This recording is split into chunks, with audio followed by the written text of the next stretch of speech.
Hello, isang magandang umaga, tanghali, gabi sa ating lahat mga kapatid ko sa Panginoon. May gusto lang akong ikwento. This is a short story but this is a true to life story here in Camarines Norte. May isang nanay na nagsabi sa amin, Pastor, pag-pray naman ako na mawala yung hadlang sa buhay ko sa paglilingkod sa Panginoon. Ay di pinag-pray namin, mawala daw ang hadlang. That's prayer meeting. Kina Wednesday na lumipas ulit, umiiyak. At ang sabi ay, Pastor, answered prayer. Bakit umiiyak kung answered prayer?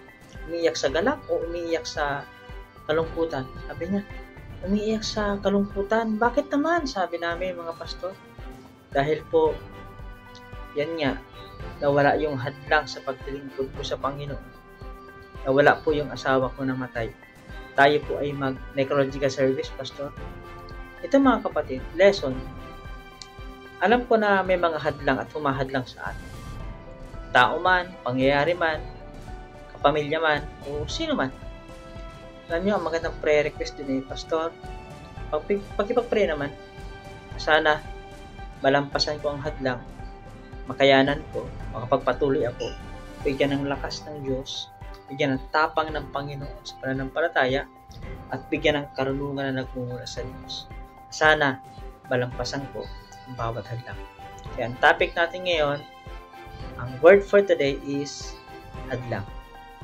Mga kapatid, may humahadlang ba sa iyo sa pagdilingkod mo sa Diyos? Kung pamilya mo naman yan, o asawa mo, o anak mo, o magulang mo, o sino man, pangyayari sa buhay mo, mga kapatid, ang mga ganda panalangin, Lord, bigyan mo ako ng lakas, ng karunungan na nanggagaling sa iyo upang malampasan ko ang bawat hadlang. Ingat!